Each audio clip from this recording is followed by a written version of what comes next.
Wait, are we about to witness Prime Brook going toe-to-toe with the world government itself? And what if the man standing behind Esperia's destruction wasn't just a marine, but one of the Gorosei, a god knight, or even someone directly connected to Imu? Because Chapter 1185 just turned Brook's tragic backstory into one of the darkest and most important flashbacks in the entire Final Saga. And trust me, this chapter gets absolutely insane. One Piece. Chapter 1185 is titled, Leave Me Be. Just like the previous two chapters, the title is once again taken from one of Brook's songs that appears in this chapter. This week, One Piece gets another cover request. Oda draws Boa Hancock going through intense cooking training.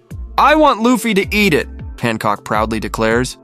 The chapter begins with Prince Reuven entrusting Brook to Candelle so she can teach him proper manners and royal etiquette. As Brook walks through the palace garden with Candelle, he simply cannot stop commenting on every beautiful woman that passes by. At one point, several women are admiring Candelle. Brook casually compliments every single one of them, while openly excluding one larger woman from the group. Candelle can only sigh and scold him. But Brook immediately fires back by saying that despite all the beautiful women in the palace, Candelle is still the most beautiful of them all.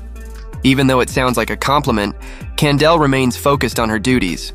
She continues reminding Brook to use more respectful language, especially now that he is part of the royal environment. Unfortunately, those etiquette lessons do not go smoothly at all. Not long afterward, Brook walks up to a woman and rudely asks if he can see her panties. Candelle immediately yells at him. Moments like this continue repeating throughout Brook's training. Candelle keeps trying to teach him manners. Brook keeps causing problems with his ridiculous behavior. The flashback then shows slices of their daily lives together. Slowly but surely, their relationship grows incredibly close. Candelle brings Brook to a music academy. There, we see just how much he loved music from a very young age. But even at school, Brook remains stubborn. He refuses to wear the official uniform because he believes strict rules would limit his creativity as a musician. Even so, Brook secretly has another dream. One day, he wants to wear the uniform of the Combat Convoy Corps. He wants to become a warrior who protects the kingdom. His relationship with Candelle continues to deepen. The two frequently train together with swords. During one of those training sessions, Brook asks Candelle whether she has someone she likes. Candelle admits that there is indeed a man she admires. But in her eyes, that man stands so high above her that he feels impossible to reach. That is why she keeps training with her sword. Not for fame, not for power, but so she can continue standing beside him. Brook, being completely clueless as always, instantly assumes she is talking about him. Candelle immediately shuts that idea down. Hard. It's easily one of the funniest scenes in the entire chapter. But beneath all the comedy, Oda quietly shows just how much trust and respect has grown between them. Candelle is not merely a noblewoman. She is Brook's teacher, his friend, and one of the people who helped shape him into the man he would become. Even when Brook eventually asks to see Candelle's panties in a more polite manner, Candelle still patiently tries to guide him. According to her, strength and manners must walk side by side. A simple lesson, yet one that Brook seems to remember for the rest of his life. The flashback of Brook's youth finally comes to an end. The story returns to the present. Brook is talking with Princess Shuri. Standing before her, he reflects on who Candelle truly was. To Brook, Candelle was the son of Esperia. She was loved by everyone. Her presence always brought hope. But then Brook remembers the event that changed everything. One day, a world government ship arrived in Esperia. For the very first time, the people of Esperia saw the celestial dragons with their own eyes, the monsters they had only heard about in stories. And reality was far worse than the rumors. The celestial dragons displayed such arrogance and cruelty that the entire kingdom was left shocked.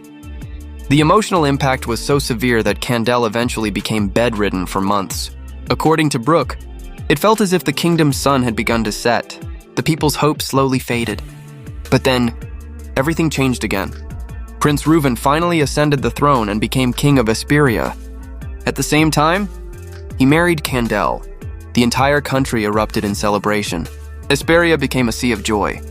For the people, the wedding felt like the end of every hardship they had endured, and their happiness became even greater when Princess Shuri was born. The entire kingdom celebrated her birth. People gathered just to see the princess.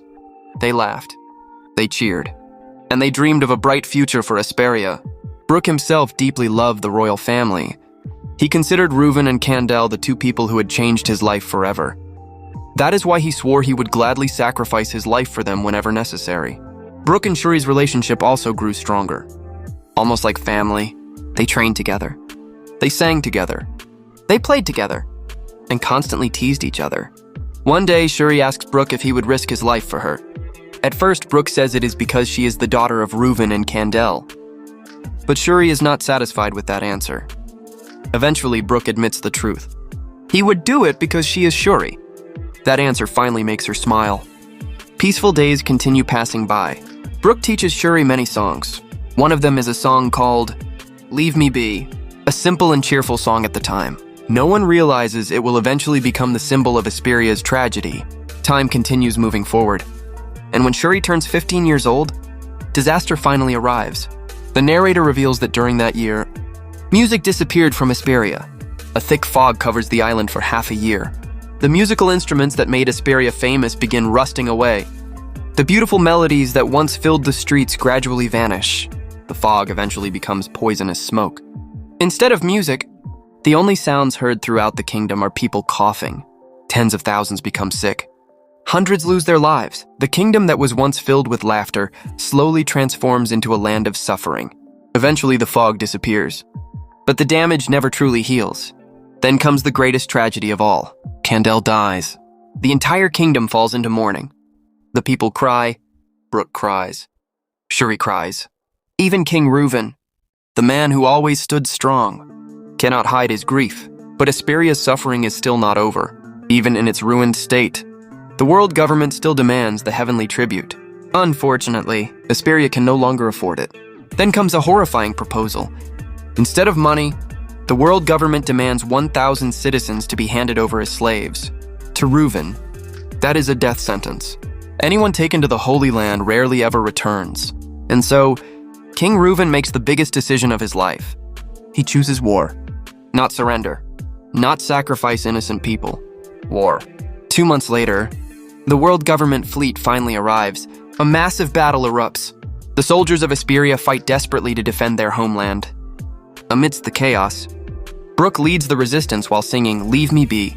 He cuts down Marines and government agents trying to invade the kingdom. The longer the battle continues, the more hopeless their situation becomes.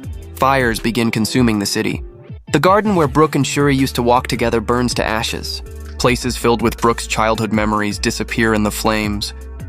Yet Brook continues pushing forward toward the palace.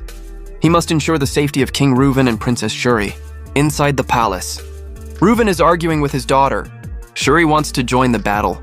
Reuven refuses, because if Shuri is captured, all hope for Esperia dies with her. Meanwhile, Brook continues cutting through wave after wave of enemies. Using Yahazugiri, he eliminates anyone standing in his way. Finally, he reaches the throne room. Breathing heavily, Brook opens the doors, and what he sees instantly freezes his blood. King Reuven lies on the floor, covered in blood. Standing over him is Princess Shuri, but this is no longer the Shuri he knows. She now possesses horns, bat-like wings, and terrifying glowing eyes. Inside the room stands a gigantic fiery shadow. Its appearance resembles the monstrous forms used by the Gorosei. More specifically, it resembles St. Mars Itsumade yokai form. And on the other side of the room, a mysterious figure sits calmly smoking. Whether it is a Gorosei, a god knight, or perhaps even an admiral, we still do not know. But whoever it is, they watch the destruction unfold as if it is nothing more than a game. Brook stands there speechless. Then Shuri turns toward him. With a cold and emotionless voice, she says only one thing. The war is over, and that is where the chapter ends, leaving Brook, leaving Esperia, and leaving all of us with a massive mystery that completely changes the direction of this flashback. Bro, this chapter is absolutely heartbreaking. Prime Brook wasn't just a musician. He was a warrior willing to stand against the world government itself. But the biggest mystery remains. Who was the shadowy figure inside that throne room? A Gorosei? A god knight? Or someone even closer to Imu than we ever imagined? Drop your theories in the comments because this flashback just got a whole lot crazier. And if you enjoyed this breakdown, don't forget to like, subscribe, and turn on notifications so you don't miss the next One Piece spoiler update. As always, thanks for watching, and I'll see you in the next one.